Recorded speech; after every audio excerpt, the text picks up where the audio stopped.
Life Management Science Labs would like to acknowledge that we live and produce this podcast on the traditional lands of the Wurundjeri people.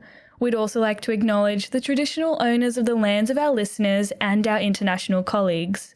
We'd like to pay our respects to their elders, past, present, and emerging.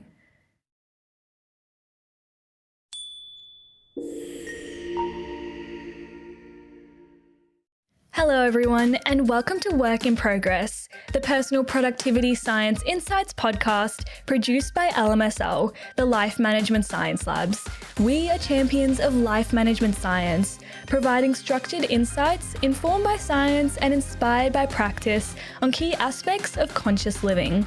Each week, we bring you scientific and practical insights on each element with the expert knowledge of professionals in the field. I am your host, Joanna. Let's get started. Hey guys, I'm your host, Joanna, and welcome back to another episode on Work in Progress, our personal productivity podcast.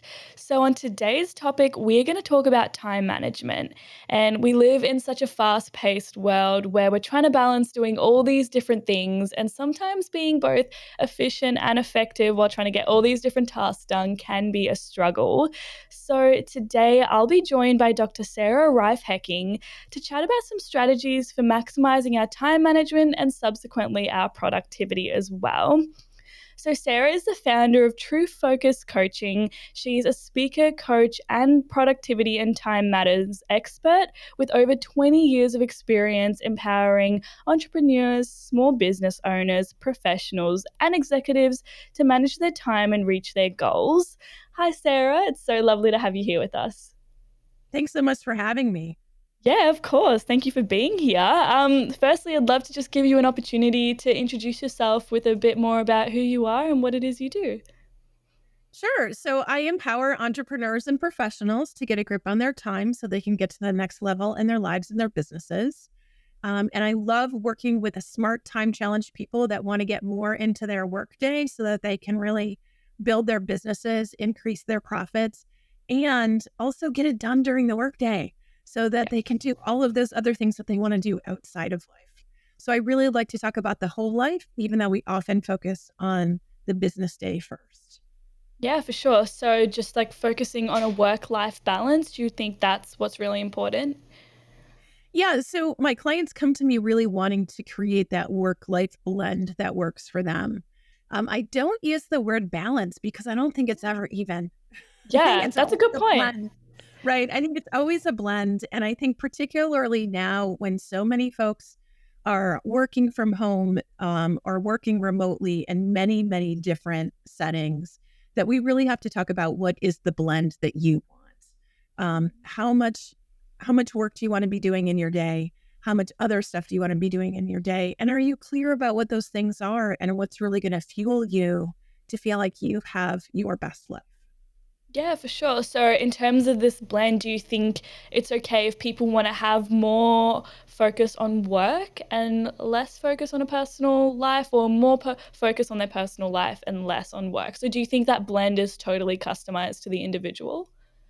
I absolutely do. And I've seen it play out in so many different ways with my clients, with my colleagues, with my friends, family members. I'm sure you see it too, Joanna. And it's really, it's really important to ask yourself. And I do this when I work more closely with people, help people get really clear on what is the blend that fuels them. Some of us really have a super high drive for work, and we gain energy from working long hours, and we love what we get to do during the day. And then there's others that, that they have less energy for that sort of activity, or they just have so many other things they want to do outside of work. So they want to keep work contained in the box because they have lots of passions, lots of hobbies, lots of side gigs, whatever it is. And I really do know that we can live fulfilled and worthwhile lives in many, many different configurations. So I'm always saying to people, I don't think that there's a one size fits all solution here. We're all wired differently.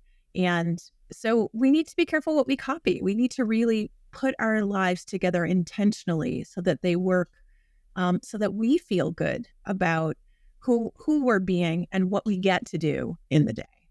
Yeah, for sure. I do love how you mentioned this idea of a work-life blend instead of a balance, because I feel like when we hear about this idea of work-life balance, we think that both have to be equal. And sometimes that doesn't feel authentic to us to have like the same amount of work combined with the same amount of personal life. So I think it's really great that you're talking about what feels what is what you want, what do you want to do with like your work and your personal life. So that's really important. Yeah, yeah, and even if I take myself as an example, there's been times when, I was working super long hours when I worked and in an academic medical center, and then I cut back purposefully for a while when I had a young child at home. And now that he's off doing his own thing, I'm extending my work hours somewhat because I can and because I enjoy what I do. Right. So I think there's also different blends at different phases in our lives. Yeah, so do you think that this sort of process is something that you're always going to be evolving? You're always going to be thinking about how you can shift your work-life blend as you get older, as, different aspects of your life change? Absolutely. It's something I think about all the time. Like, is this the blend that is really serving me right now? And if it's not, then asking myself, what needs to be shifted and really taking steps to make that happen. Now, I know I work for myself, so I might have a little bit more flexibility than some people, um, because I really am, I'm the CEO, I'm the boss, not as well as being the chief coach, right? So, um, but I think that many times people have a lot more flexibility in terms of how they put together their lives than they actually um, reach out and use. So lots of times you don't know if you can have that more ideal situation that you're craving unless you ask. Yeah, for sure. And I'd love to dive into that coaching side of things you just mentioned. And I'd love to know more about True Focus Coaching and how it came about. Sure. So I started True Focus Coaching in 2005. And so this is before coaching was really a thing, right? So it was just when coaching was becoming very popular. And I started it because prior to that, I was working at an academic medical center doing both, NIH funded research and also clinical practice in preventive and behavioral medicine. So I was working with medical patients that had a psychological or behavioral issue related to taking care of themselves. So think about, eating, chronic pain management, physical activity, managing diabetes, all of these things have some sort of behavioral component. Plus, with a lot of chronic illnesses, there's also, a psychological component that goes along with that in terms of managing that illness. So I had what I felt like was the dream job, and along the way, I met the guy, we had a kid, we got married, we did all of that kind of stuff. And I had this day where I ran from my clinic office to the North 40 in the parking lot to jump into my car, which was like half a mile away because it was a huge medical campus. Um, so I jumped in my car and I drove like a crazy woman down the highway to go pick up my kid. And I was late. And I remember saying to the daycare provider, Maria, I'm so sorry I'm late. How much do I owe you? Because she had a policy where you paid a certain amount for every minute that you were late. And she looked me in the eye and she said, Sarah, it's not about the money. I just need you to be here on time. And that's the moment that I realized I was really out of alignment in terms of creating a life that was really working for me. So the dream job didn't end up being the dream life. So that's when I started to get really clear about what was next for me. And I always had in the back of my mind that I would run my own business. I wasn't sure what it was. But that's when a colleague said you should think about this thing called coaching. I started to explore and I got trained. I got really clear about the difference between coaching and psychotherapy, which I think is really important. And then I created my own coaching company. And through the years, I've just gotten really clear that I love helping time challenged, smart people figure out how to get the stuff done that they want to get done so they can have the whole life that they want. Amazing. And I noticed you talked about this idea of the dream job isn't the dream life always. So, do you think that people should need to sacrifice their personal life in order to have that dream job? Because when we often talk about our careers, we often talk about like attaining this dream job, and that's like the ultimate objective. I'd love to know your thoughts on that. Yeah, I really, talk about creating a life that embraces all of your goals. So sometimes, like for me, the dream job was not allowing me to have the time that I wanted to with my husband and my son. And that was very important to me. So I had to go back to the drawing board and say, like, what does that look like now? What am I craving now? And how do I set that up for myself? And I think that, again, this is a really individualized choice. Some people are super fulfilled working long hours and they love what they do. I know that I loved what I did and I was happy to work long hours. And then when I became a mom, I realized, this is not compatible with the kind of mom that I wanted to be. I just wanted to be more present with my kid. And with that said, I also want to say it was really clear to me that I'm a better mom when I'm working, right? So I never stepped away from my work altogether. There's part of my work that really fuels me and allows me to be the best mom that I can be, and the best partner for my husband, the best friend, the best family member, all of those kinds of things. So I got really clear that I wasn't going to step away from work altogether. I was just going to shift back a little bit, and so that I could do the other things I wanted to do and be present and be the mom I wanted to be. So I think for many people, again, it's a really individualized choice here.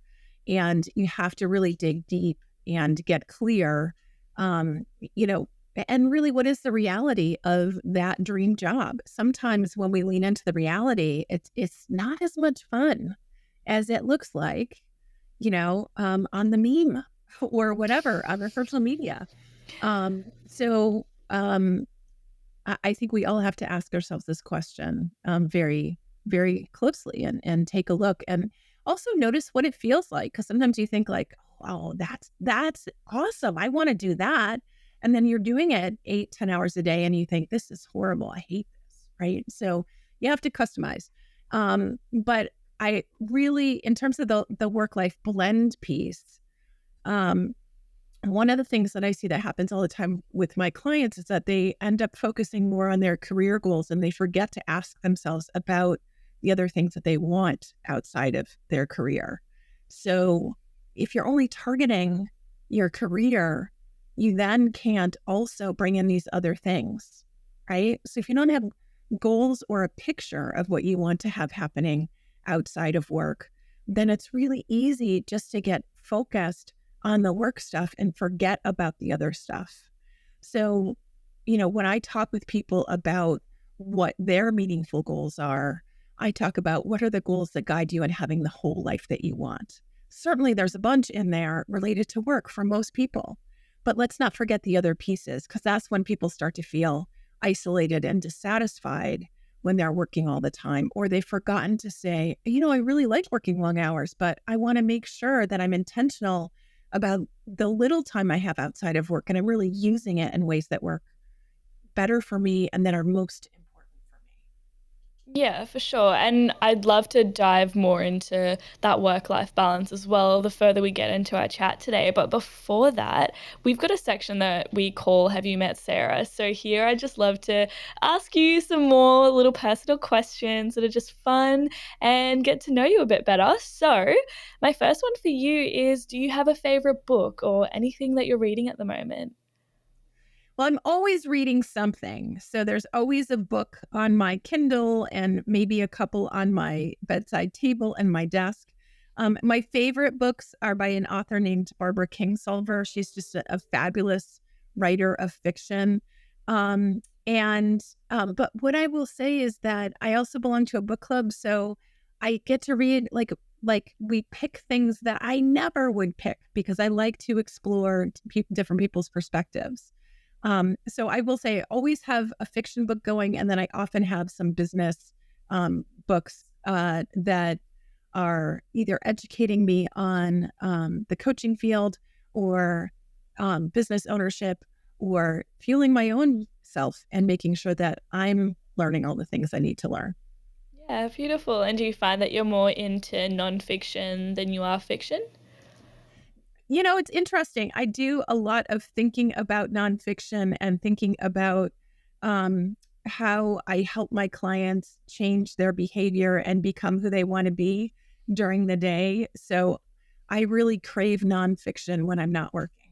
So Yeah, it's yeah. that balance for me to like sort of get out of my own head, get out of my own work, and give myself some downtime. Yeah, totally. I feel like fiction's just such a great escape, and I guess that's what it's there for as well, just to totally take your mind off everything onto something that probably could never happen in real life, but it's cool that it happens in a book. Yeah, I think it's also a great way just to, let your brain work in different ways than it does, during your job or whatever you spend your other time doing.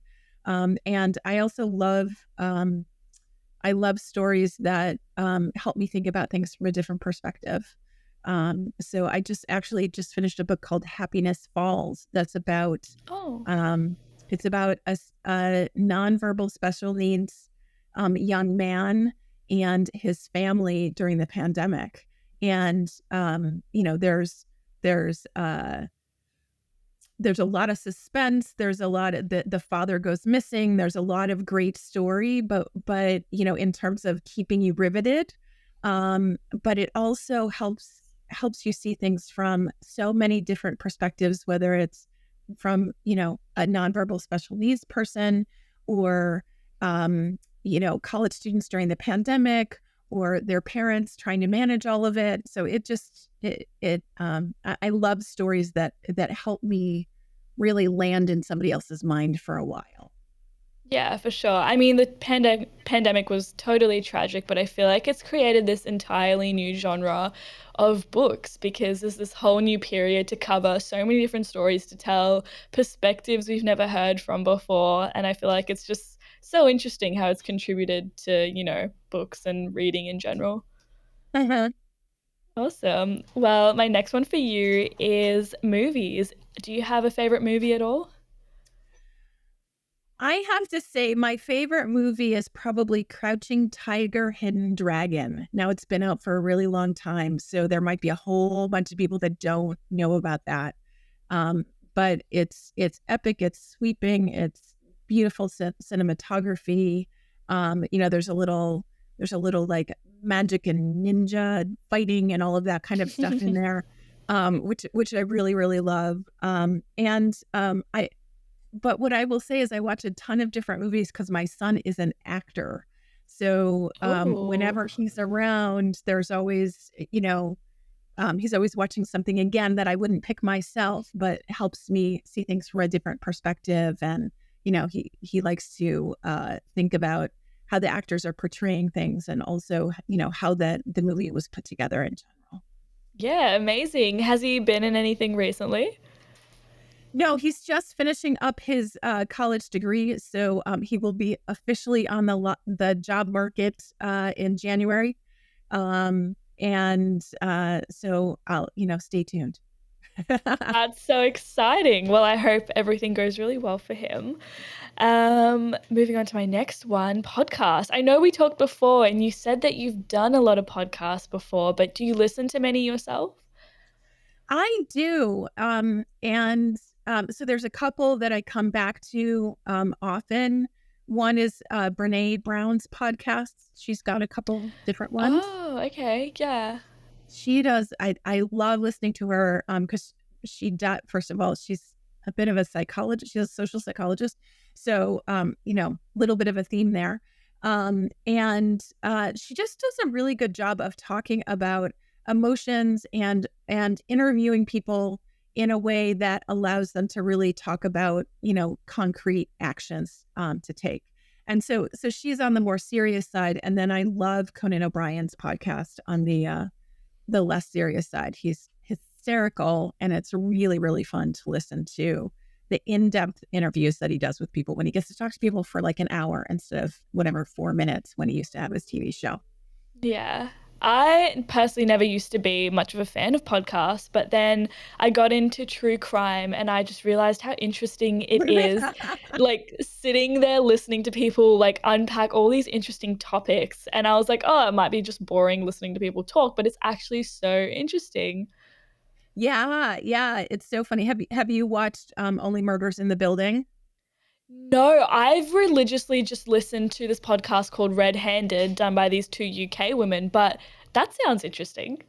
Yeah, it's actually a TV show about people that are into true crime podcasts, and they decide to start their own true crime podcast about Only Murders in Oh, the Building. Yeah, it's good. It's good. oh, Yeah, it's okay. really fun. You should check it out. I think you would love it. You'd get a kick out of it. Yeah. Oh, perfect. I love asking these questions because I always get like the best like movie and podcast recommendations. And I've just got this like massive list now of all these different things I need to get through, but I will be adding that one to my list. So thank you. Um, Perfect. So my last one for you is, do you have a famous role model or maybe just anyone in your life in general that you find inspiring? Yeah, it's so interesting. I find so many different people inspiring for so many different ways, but I think the one that really comes to mind for me is Oprah Winfrey.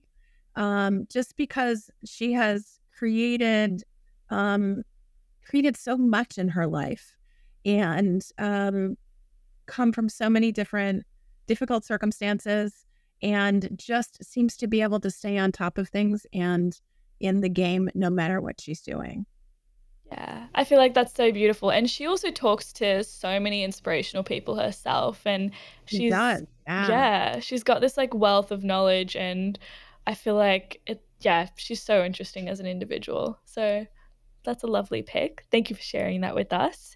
You're welcome. I'd love to jump right into our interview questions now. So, my first one for you is, what, in your personal opinion, do you think time management means?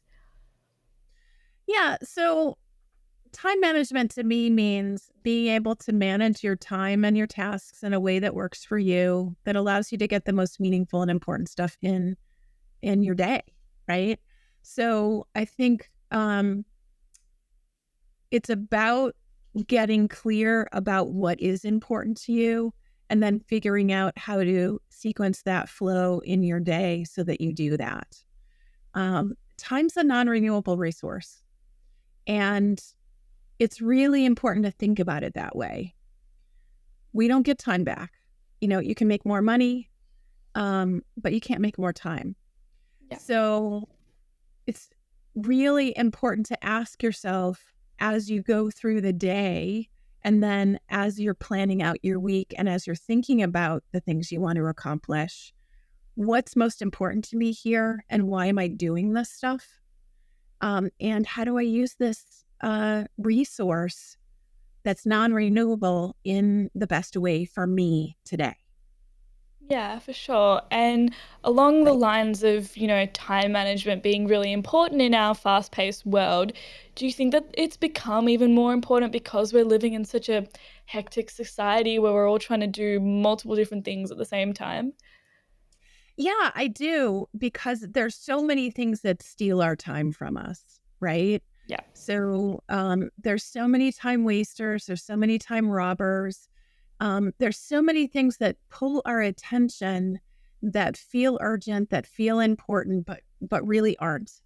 And I think it's really important to take a moment and ask yourself, how did I spend the last day?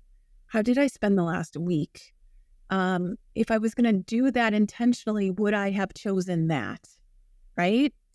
Because I think that it's really easy to spend time scrolling on social media or deep diving into the news, because we have this 24/7 news cycle now. And there's horrible things going on. We need to pay attention to that, but we don't need an update every 4 minutes, right? Yeah. So there's so much nonstop communication that I feel like we need to get really clear on what is important information for us to take in, and be clear with ourselves about that and not just let ourselves be bombarded. Yeah, for sure. And I guess time management is undeniably linked to productivity. But how do you think managing your time increases your productivity? Yeah. So because it helps you get clear on how you're spending your minutes, right? So productivity to me is spending time doing the things that are meaningful and important to you, Yeah. right? That's usually what, when I ask people, what are you doing when you're being productive?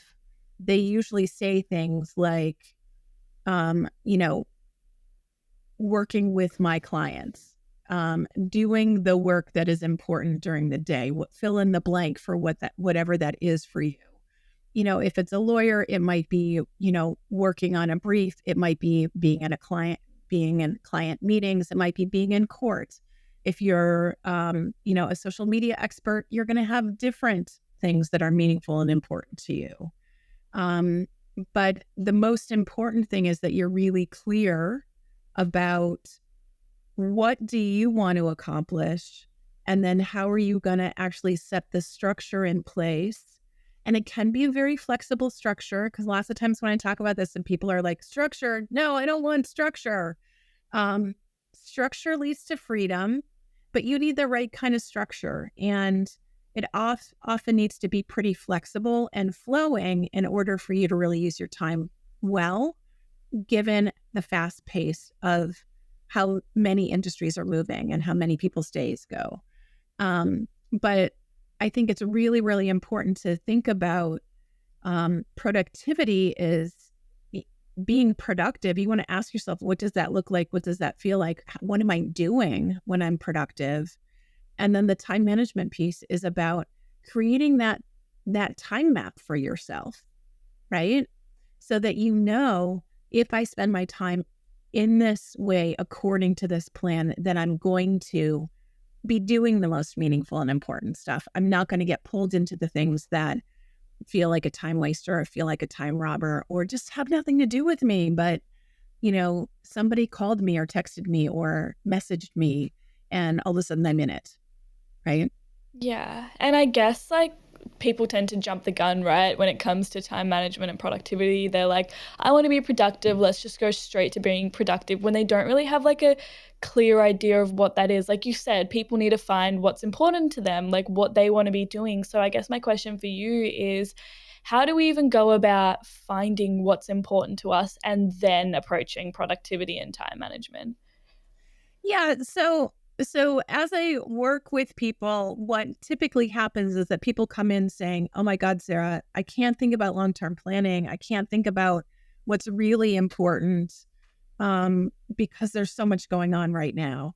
So what seems to happen and what seems to work best is that first we need to put into play some tools that help you get sort of today and tomorrow handled, so that you're not feeling like you're constantly running on this treadmill, so that then you can create some space to be thinking about what's meaningful and important. So it's not a one and done. And so the first thing is start to look at what's on your to-do list, right? Which is it's a time management tool that we all need to use. I don't care if it's handwritten. I don't care if it's a fancy app. I just care that it's in one place, not in 18 different places all over the office and in your car and at home. Yeah. It's in one place. And that you get stuff out of your head so that you can look at it and be more strategic about it. Our brains can either be list keepers or can do the big thinking that our frontal lobes were developed to do, right? So if Yeah. you want to be able to do that big picture thinking, you've got to get stuff down and out of your head in some way, and then start to take a look and say, really, what is important here? And when I do, what things on this list are productive, right? So at a minimum, we need to start with some sort of a to-do list triage list, something like that, right? And then we also need a calendar or some way to map out time for ourselves. Now, lots of people use the calendar as like a place I chuck my to-dos or a place I only put appointments, right? What I find is most helpful for people is to think about it as a time map, right? So what is the highest use of my time today? And how am I going to sequence that?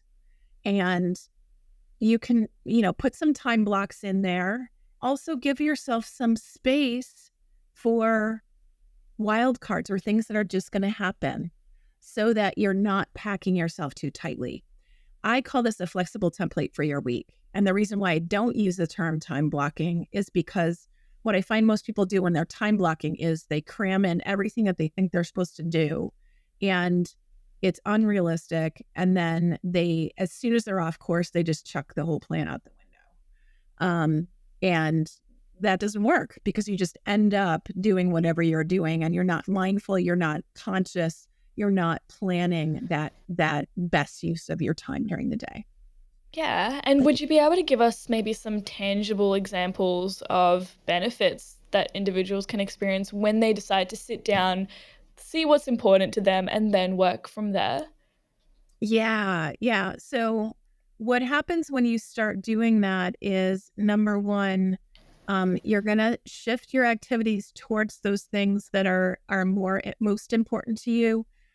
It might be a project at work. It might be a goal that you have personally. So when you start to do that and you start to get things down on a list and say, which ones of these things are really most important at moving things forward for me, you're going to move further faster on those most important things. And then you're also going to start to notice when you're wasting time and you don't even know you're wasting time. Okay. And this is one of those things that when you start to say, how am I using my time in productive ways? Then you start to also notice the opposite of that.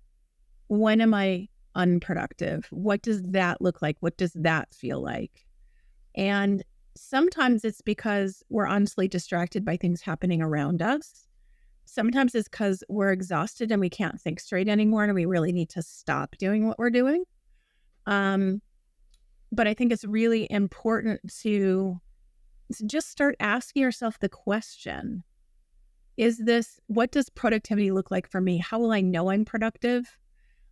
Usually at work, there's some sort of goal, some sort of target, some sort of, agreed upon activities that add up to productivity. But sometimes we don't know. And we have to ask our managers. We have to manage up a little bit and say, hey, I've got all this stuff on my plate, which is the most important stuff, what is the stuff that's going to move the needle on the business goals in terms of the priorities of the company. And I'm constantly doing that, in my own day. And then on the non-work side, you want to ask yourself, what are those most important things that I need to get in, that I want to get in, that I crave? So is it time with family or friends? I was talking to a client today and he was like, I just want to have dinner with my kid 3 nights a week. Right. So, all right, how does that fit in? How do you do all of the other things and make sure you're at the table with your kid 3 days a week? And be the amazing executive that you are. But that's a good example of something that's really customized, right? Yeah. And really clear. I often will hear from people like, there's all this stuff that I'm not getting to the important stuff. Well, write down what the important stuff is. What is that? And then ask yourself, what would happen if I did this stuff first and then worked some of the other stuff around it? Yeah, for sure. And like the more that you've talked about this, the more I'm starting to see that idea of that work-life blend coming to life, I guess, and seeing what that looks like. And it's really, I guess, about having a discussion with yourself and seeing how those two different aspects, your personal life and work, fit together. Now, the more that we've talked about this, the more I realize that there must be some like inherent challenges to doing this. So what are some of the common challenges that people might face when it comes to time management and going through this process? Yeah. So challenges tend to fall into four different categories. Yeah. First one is just having control over your time, right? And it's important to exercise control over your time when you can, and noticing that you can exercise control over your time sometimes. Now, some people really don't have a lot of control over their time, and that's also important to notice. If you don't have a lot of control over your time because you're, in a workplace or, doing an activity that is really locked in time for whatever reason, then just notice that. Be clear. Nope, I don't have control over this time. I'm going with whatever this plan is.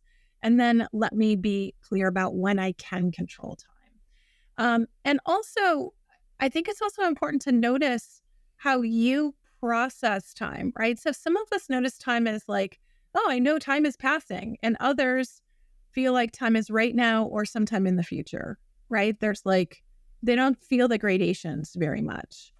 And then there's the state of flow, which is the state where we're really engaged in something that we enjoy and is a little bit challenging, and time disappears, right? And that is actually can be a very productive state. So you have to really get clear about how are you noticing that time is passing, and how do you put some guardrails on there. So that first one, control over time, is really important. The other one is mechanics and planning. So some of us just weren't taught how to plan. It doesn't mean there's anything wrong with you. It just means you need to learn something. And also, what might the mechanics of time management look like? And I already talked about two mechanical things, a to-do list and a calendar. And then there's some other pieces that are just actions that you need to take. Like you need a weekly planning process. You need a daily planning process. You need to think about how routines and environment support what you're doing. So there's a bunch of people that just were never taught the mechanics or how, the nuts and bolts about how to do this, and also what planning actually looks like and how to do it effectively. So that's just learn in a way that works for your brain. Because sometimes I hear from people, I've read that book, I've read that other book, I've read all the books. None of them seem to work with how I think, right? Yeah. So it's really important. And that's one of the things that I spend time with people on. Like, okay, if if you're a super visual person, you're going to have a different to-do list system, a different filing system even, than somebody who isn't that visual. So you want to customize those things. And then the other common challenges I see are really getting clear about what are your goals, right? And making sure that you're prioritizing your activities relating to those goals, right? So there's a bunch of stuff around goal setting and prioritization. So sometimes it's really easy to have goals, but then you don't prioritize them, so you never reach them. And then you feel like you're not getting anywhere.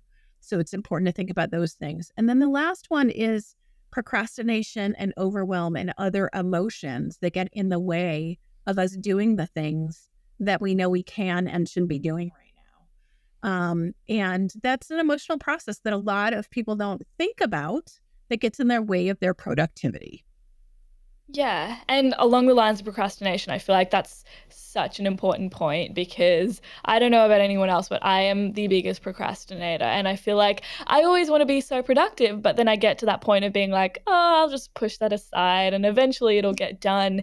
So for people wanting to be more productive, manage their time better, how can they deal with procrastination? Yeah. So the first thing to notice is, first of all, what are you procrastinating on? Right. And also, what triggers the procrastination? So, procrastination is simply delaying something that you know you can and should be doing. Right. Yeah. Now, sometimes delaying things is actually a really important time management strategy. So you want to make sure that you're actually procrastinating, that you're not delaying on purpose, right? So if you're delaying on purpose, don't call that procrastination. Don't beat yourself up. That's okay. Just notice that you're doing it on purpose because you're using that time in service of something else that's more important in the moment, right? Yeah. Now, the thing that happens with procrastination is that it's usually prompted by some sort of emotion, right? And for many people, it's the sense of being overwhelmed. It might be I need to avoid something. It might be I'm afraid of something. It might be that I just can't think straight and I don't know how to do that thing right now. But there's always an emotion that prompts the procrastination. For most people, it's overwhelm. And that's that feeling of like deer caught in headlights, like I just can't think straight. I don't know what to do here. And there's so many things happening. I'm just going to go do something else because I can't make a choice. Yeah. Yeah. So the overwhelm is this emotion that prompts procrastination, right? I'm overwhelmed, so I'm going to procrastinate. And then it becomes this negative spiral where we get more overwhelmed because we've procrastinated. And then we procrastinate more. And it keeps us in this place where we just feel bad. And makes it hard to move out of. The other thing that happens is that procrastination can become a very specific behavior in response to certain things that need to get done. So the example I like to give, at least in the US, you can tell me if this plays well over on your side of the world, is taxes. So in the US, taxes are due on April 15th. They just are. And then maybe it's a day earlier, maybe it's a day later, depending on the calendar that year. But everybody, all adults in the US know that taxes are due on April 15th. Now, lots of people pretend that doesn't happen, or like they wake up in the beginning of March or April and go, oh my God, I have to do my taxes, right? Well, they've known since last year that it was coming. Yeah. But we tend to have habits about how we handle that activity. So that's an example that I think you can extrapolate to your own situation. Is there something that's always like, oh my gosh, I turn the calendar and it's the beginning of the year. I'm supposed to be doing whatever at the beginning of the year, right? So it becomes this habit of it's just how I handle this particular situation, and I avoid, and then I only know how to do it in this one way, where I'm overwhelmed and I'm feeling bad about it. And then I finally am able to get started on it. And then usually people just overwork until it's completed. And that feels horrible, right? Yeah. So with procrastination, it's really important to start to recognize what's overwhelming you, right? Get clear on those things. And sometimes you can just look at your to-do list and go, oh, it's that thing that I've written down over and over and over again, right? That's the thing I'm avoiding. That's the thing I'm procrastinating on. And then you want to get really clear about what's the emotion? What are you afraid of, right? What is the true fear? What are you saying inside your head? And you want to write that down and get really clear about it, and then create a positive conversation that's consistent with productivity, which makes it a huge difference. So then you can start to say to yourself, instead of, oh my God, I can't do that thing, right? Which is often the conversation. I can't do it. Then you can start to say, oh, I can do it in this way. I can do it. Once I get started, I do fine, or whatever your positive statement is. So really important to start to think about that. And then once you identify the situations that you're likely to procrastinate, then you want to deconstruct it a little bit and set up your environment and your routines to help you stay on top of those things. Yeah. Right? Does that make sense? Yeah, for sure. And I guess the taxing does coming into play here, I guess. We've got tax return and we know about it for months, and then we delay it, and then it gets to that point where we're like, okay, we actually have to do this, because if we don't, there will be consequences. So I guess procrastination is so huge, and there are so many different elements, I guess, that we've talked about now. So there's procrastination, noticing what makes you feel overwhelmed, and then also identifying what's important to you. So with those in mind, I'd love to transition into our practice and habits debrief section. So where we can just talk about a practice that you recommend we use to improve our time management. So is there anything in particular that you would recommend? Yeah. So I've already talked about, some things like using a to-do list, having it be in one place, like one pad of paper, Yeah. getting things out of your head regularly, using a calendar, planning daily, planning weekly, and doing some of those things. But I think that the higher level move that helps many, many of my clients is this skill that I call practice the pause. And it's very simple, and it's really powerful. So it's so simple that lots of people can be like, yeah, whatever, I've heard that before, or that makes sense, but not actually practice it. So it goes like this. It only takes about a minute, right? So anybody can do this pretty much anytime. You're going to pause, and then you're going to get yourself grounded, right? Which means you're going to bring your attention to your breath for a moment. You might feel your feet on the floor. You might actually, close your eyelids and see the colors on the inside of your eyelids. Whatever helps you get grounded and present in your body. And then you're going to ask yourself, what was I doing before I paused? And then you're going to ask yourself, what's the most meaningful use of my time right now? And then you're going to ask yourself to make a choice about what you want to move into. Okay. So what it does is it helps break up those automatic habits that, I like to call it the behavioral treadmill, where you sort of like start your day and then all of a sudden it's done and you're not really sure what you've been doing, right? It just is sort of automatic pilot. It helps break up those automatic pilot moments and give you back that choice, and helps you steer your day moment to moment, particularly when you're starting to feel overwhelmed or frazzled. Yeah. So, and it only takes about a minute to do. Yeah, I love that because I feel like I'm not sure if you have these moments, but sometimes you're so busy and you have to start doing all these things and you totally forget about what you've been thinking about. And then you come back after like a few hours, a couple hours, and then you're like, oh, there was this thing I was thinking about before.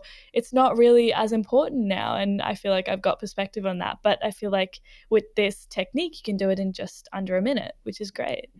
Yeah. And it's important to practice it when you're not in a stressful situation to start out with.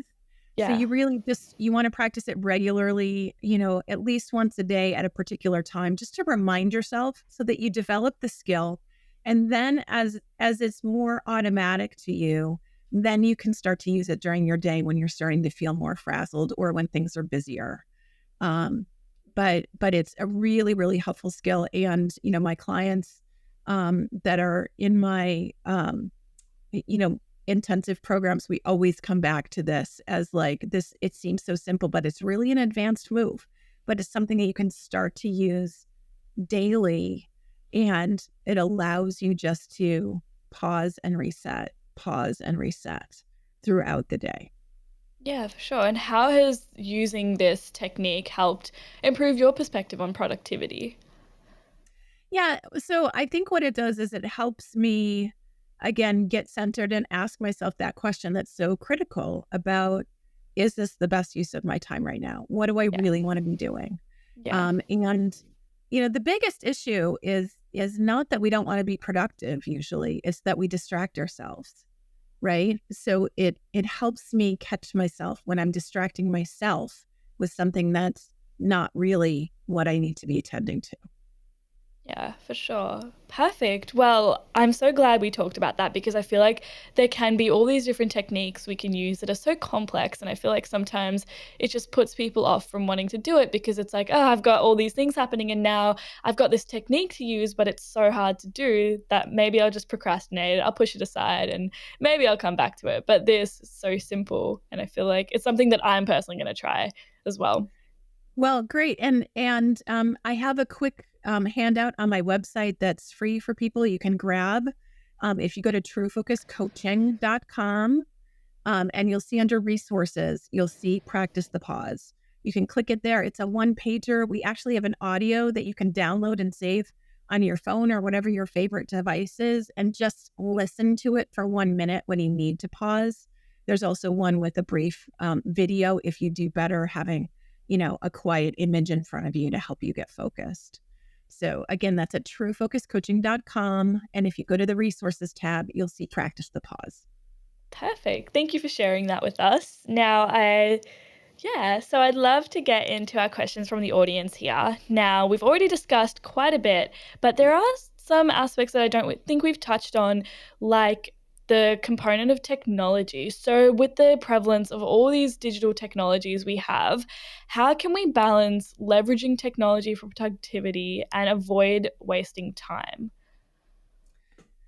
It's such a complex question, but I think that the most important thing is, um, are you using the electronics, right?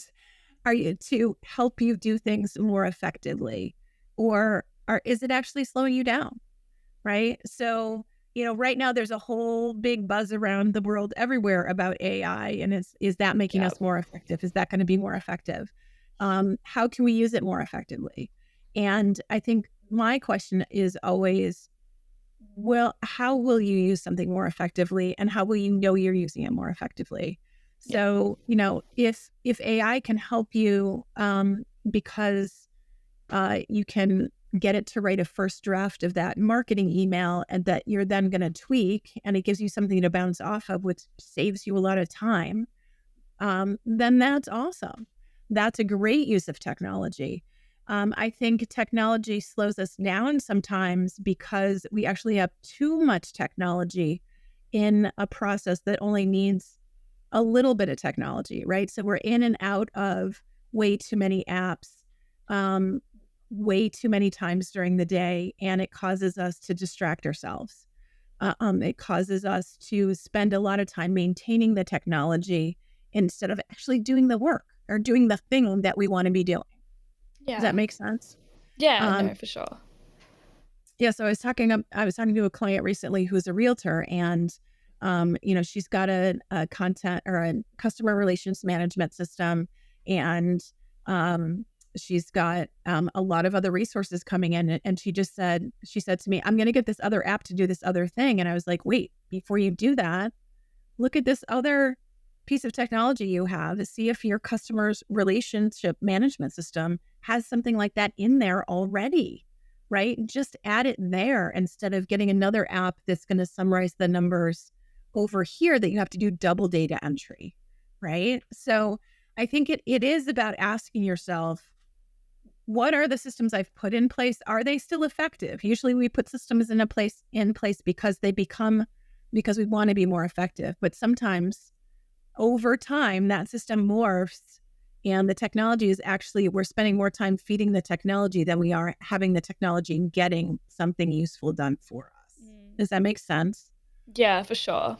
I feel like when we use AI, for example, something like ChatGPT, we think it's there, obviously it helps make life a bit easier sometimes, but we spend so much time giving it all the tools it needs to give us the perfect answer. And sometimes I guess we waste time doing that. So I feel like it is important to identify what digital tools actually help maximize your productivity and your time as well. So I feel like that's such a good point you've brought up. Yeah, yeah. So people are always saying to me, Sarah, what's your favorite productivity app? And my answer is I don't have one. You probably have an app on your phone or on your computer that will help you with that thing that you feel like you need help with. So start with that first, because it's a system you already know. And then if you don't find it, then start to, do some research. But the thing that can happen is it's a lot more fun to research the apps than to actually use them. Oh, yeah. Right. Yeah. So that could be a huge time waster and time robber, right? You want to find a tool that's going to help you. And then the hardest part is actually using it and having that be part of your habits. Oh yeah, 100%. Literally the other day I spent a good like 15, 20 minutes Googling all these different meditation apps because I was like, you know what, let's get into meditation. Found the perfect app after a while, looked at reviews, all of that, downloaded it, used it once. I have not touched it since. It's crazy how that happens sometimes. So you do waste time doing that whole research process just to end up not using it. Yeah, and sometimes we do that because we have a love of learning and it's like interesting stuff, and we do want to compare, we do want to find the right thing, but then we spend 3 hours doing that, and we don't meditate, or we Yeah. don't we don't actually use that thing, and that's just one example of I'm sure people are thinking of anybody listening. When's the last time you did that? You spent 3 hours researching something, actually didn't use it, right? Yeah. So, right. That's a big time waster. That's a big time robber, right? But it feels really productive, right? So that's a good Yeah. example. We have feels really productive, but probably isn't. Yeah, Probably for isn't. sure. You could have Yeah. spent 2 minutes, picked the highest ranking app or the second one down just if you wanted to try something different, and had the same results, but saved yourself how much time, right? Yeah, exactly. Yeah, I feel like that's such a good point. And yeah, like when I downloaded that app, I felt so accomplished. I was like, finally, I found something that's great. It's got a 1 year free trial as well. Like, this is amazing. And then you realize that maybe it's not the actual right tool for you in order to achieve what you want. Like, for me personally, I don't feel like apps to help me be more productive help. I like finding my own little way of doing things. Like, I use my notes app, something that's already on my phone, something I see every Yeah. day. Yeah. Yeah, and I gotta say that's a really robust little app. I have lots of people that manage very sophisticated to-do lists with that notes app. So Yeah. again, it's what is the tool that you're gonna use regularly and that is available to you. I also have clients that they're like, I have all the apps. I don't use them. I just write stuff down, right? So honor that. If you're more, I don't care if you handwrite your to-do list. Yeah. Just make sure that you have something that you're going to use that you keep with you all the time, so that is always available. This is one of the reasons why people like technology, because it's small, it's light, it's on your phone. But if you're not going to use it regularly, then stick with the pen and paper. It's just as good. Yeah, I love it. I feel like in this digital age, we're always like, oh, pen and paper, that's so outdated. We've got all these cool, complex things. I should be using those because they're clearly supposed to be better. But I feel like sometimes it's the simple things that can just get the job done for us. Absolutely. And, I myself have a hybrid system. So my to-do list, my personal to-do list tends to be handwritten because that's just how I roll, right? That's what Yeah. works for me. It helps me think when I'm writing. I have my calendar is electronic. That way my team and my family, we can sync things up that way very easily. And then I have a project management system that I use to help manage different projects and team members in my company, so that we all are on the same page. Because I run a virtual team. We don't run into each other at the water cooler, but we run into each other, in the product management app, right? Project management app. Yeah. I love that. Perfect. Well, thank you so much for sharing that with us. My next question for you is multitasking or single tasking? Which one actually boosts productivity? I love this question. So first of all, there's really no such thing as multitasking. If you're multitasking, what you're doing is you're switching frequently. You're switching fast, right? So you're going from one activity, you're loading all the information related to that activity. You're doing it for a few minutes, and then you have to switch into something else, which means you have to get rid of all that information that's in your head, and you have to load in something else, and you have to then hold that, and then you switch back to something else, right? I mean, it makes me tired just thinking about it, right? So Yeah. the reality is that it's exhausting for your brain, even if you have a fast moving brain, right? I know there's somebody who's like, no, Sarah, my brain can do that. Okay. When they do studies with people that think they're multitasking and being more productive, they're not. It's Yeah. really warm and clear. So the thing to do, though, is to notice, how long do you need to stay in a particular activity to actually move it forward so you feel like you've done some significant work on it? Mhm. And then sometimes it's helpful to have something that you kind of bounce off of and go back to. Yeah. Okay. So if you do need to switch, I would say pick 2 things, not 87, right? Or usually it's 5 or 6 or whatever it is, right? Yeah. So if you do find that you have a brain that needs to bounce, then bounce between two things. It's easier to keep those things close by in your mind, and you're going to move those two things further faster because, I always liken this to multitasking, to taking a teaspoonful of water out of 10 5-gallon buckets, right? So if you're taking a teaspoon of water out of each of the 10 buckets, it's going to take you forever to empty those buckets, right? Yeah. And you're going to be blooming exhausted because you're running around from bucket to bucket with a teaspoon. Yeah. Yeah. So this is what happens when people tell me they're multitasking. Most of the time, they're just chipping away at small little things that actually aren't moving the needle forward. They're not emptying any buckets. So that's why they don't get to feel good about accomplishing something. And it is why we end up at the end of the day exhausted, feeling like we've been busy all day, but we don't know what we've actually done, right? We haven't produced anything. Yeah. So that's my take on multitasking. Pick one thing, work on it as long as you can have an attention span for that thing, and then switch as much as you can. Yeah. I love that. Yeah, I feel like personally that's something I needed to hear because I always like to say that I'm a multitasker. I do that and it's something to be proud of. But while you are multitasking, as I might say, you find that you're getting little bits and pieces done. Like you said, the teaspoon in the bucket example, you're really not getting as much done as you think you could be. So I feel like that idea of just picking two things is so useful. And again, we're talking about productivity and time management. So I feel like that's perfect. Yeah. So you get really clear and notice what you're bouncing between and start to ask yourself, can I contain that? Do I really need to do it that way? Yeah. Right. Yeah, for sure. And that's where the practice the pause helps. If you find that you're bouncing around a lot, practice the pause. Yeah. Take a deep breath, get yourself grounded, and then ask yourself, what do I really want to accomplish right now? Yeah. Yeah, I'm literally going to practice a pause right after this because I feel like everything that you've described is literally me.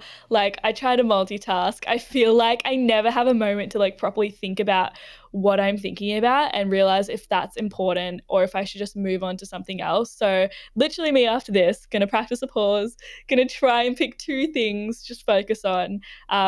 But yeah, I feel like that's so beneficial for people who feel like they constantly need to be doing a million things at once, but sometimes slowing down is just really beneficial. Yes. Slowing down allows you to be clear and focused. And you can be clear and focused and moving quickly, but it's a choice. Yeah. Right?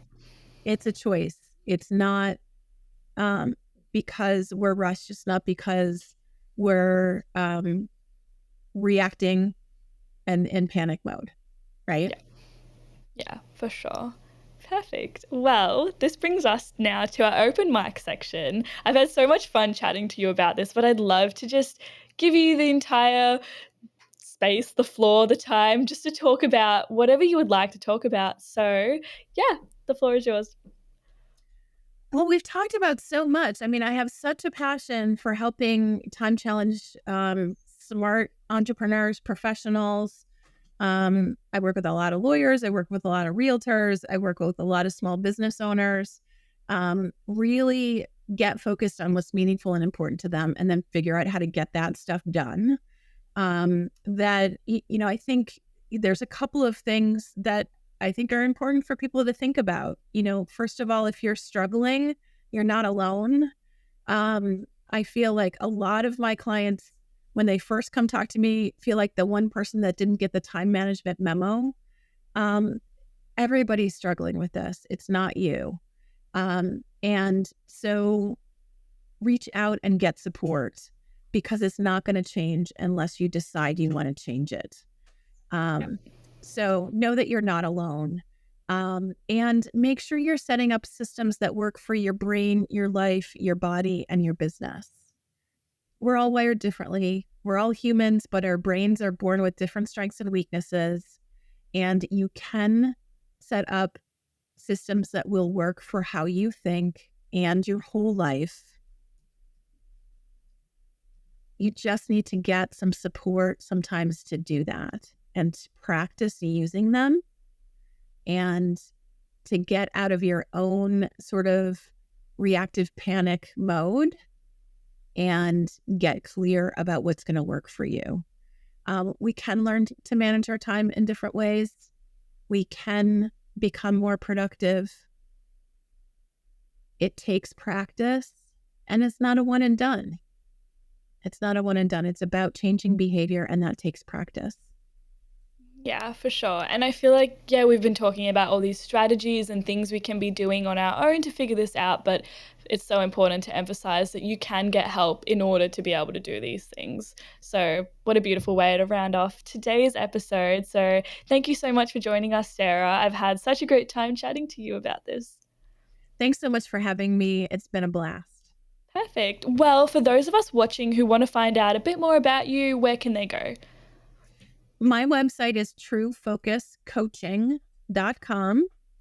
And there's a lot of information there. As I mentioned, there's free resources. I often do free webinars if you want a little bit of a deeper dive into a particular topic. We've got a newsletter. We've got a blog. There's all sorts of stuff there. And grab your Practice the Pause. Remember, go to truefocuscoaching.com and then look under resources and you'll see Practice. Perfect. Well, for anyone who missed that, we've also got Sarah's information and all those links down in the description below. So to everyone watching, we'll see you guys next time.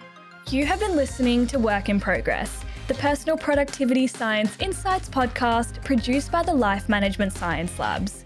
Listen to episodes from LMSL's 10 Life Management Perspectives on Apple Podcasts, Google Podcasts, Spotify, YouTube, or other podcasting apps on your smartphone. If you enjoyed this episode, please consider rating our show, sharing it, and subscribing to our channel as it helps other people find it and us grow to bring you more quality resources. More of our work can be found on our website pp.lmsl.net, where you can join our movement. I'm Joanna. Thanks for tuning in.